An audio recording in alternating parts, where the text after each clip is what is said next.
The land itself felt like a disease of the soul. My journey into the heart of Transylvania was a descent into a monochrome etching, where even the setting sun seemed to bleed out upon the jagged peaks, leaving only a bruised, gloomy twilight. The villages I passed were husks of fear, their windows boarded, cowering under the colossal, menacing silhouette of the castle that clawed at the sky. It was a place of terrible grandeur, an evil majesty that promised nothing but despair. My mission, to map the Count's forgotten estates, felt like a fool's errand from the moment my carriage passed the first grim landmark, a tattered, blood-stained standard impaled upon a spike before the castle road.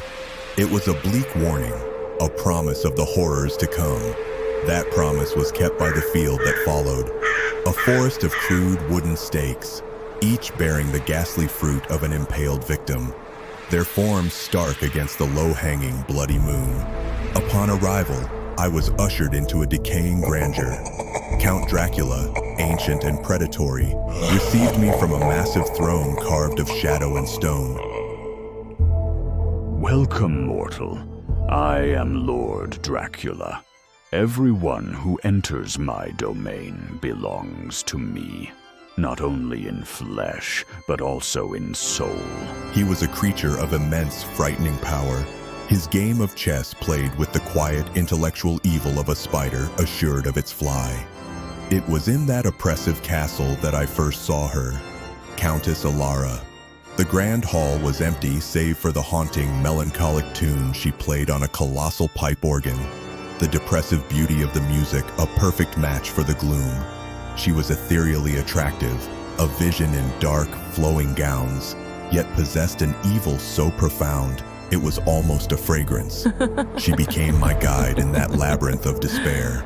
She led me through the desolate graveyard under the bloody moon, its leaning tombstones like crooked teeth. The graveyard is an excellent place for rest. It was there she first extended a pale hand to me, a frighteningly seductive invitation into her world. I was mesmerized. I saw her with her sisters, the 3 vampire brides, gliding in a silent, mournful dance through the decaying castle ballroom. Their elegance, a grim parody of life. In the vast occult library, surrounded by forbidden texts, she would show me secrets, her touch both a romantic comfort and a mystical dread. But I would also glimpse the truth in the soulless reflection of a silver mirror, which showed not her, but a swirling vortex of tormented souls. I saw her gaze after she had vanished for an hour, a look of grim satisfaction on her face, a single, almost invisible trace of crimson at the corner of her lips, and a terrible understanding began to dawn on me. My naivete was stripped away layer by layer. I saw the aftermath of an attack on a village inn, the terror left in the wake of a vampire hunt.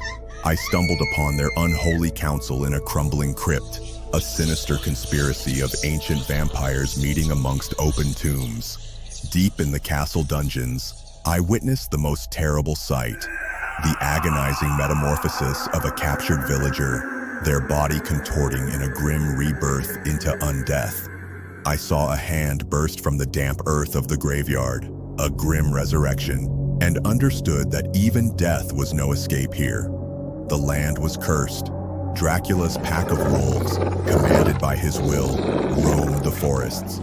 His shadow, vast and mystical, stretched over the whole of Transylvania. I thought of escape. I saw a desperate vampire hunter make his last stand in the ruins of a burned settlement. His grim struggle a terrifying portrait of the futility of fighting this evil. I knew then my fate was not to be a hero. My horror had curdled into a strange, depressive acceptance. Alara found me by the Black Lake, where the skeletal hands of the inferi waited beneath the surface. She made her offer not with words, but with a look. A place beside her, in the terrible, bleak eternity of the night. The final night of my mortal life was a tableau of horrors. I saw the caravan of coffins arriving, bringing new members to this damned aristocracy. I was shown the bloody feast, a decadent and terrible ballet of predation. I watched as Dracula himself, in a display of frightening power, underwent a terrible transformation, becoming a creature of shadow and nightmare. Now, I stand on the castle ramparts, the cold stone familiar beneath my feet. The wind of a raging storm does not chill me. The bloody moon is my sun. I am one of them. My love for Ilara was my damnation, a romantic trap laid in a grim world. I look down at the cowering villages, at the forest of the impaled, and I feel nothing but a cold, ancient hunger. The empty coffin I saw once in the family tomb now has an occupant. I watch the last painful rays of sunset disappear, my hand smoking as I pull it back from the light. This is my depressive, frightening, and eternal existence. A beautiful, evil horror without end.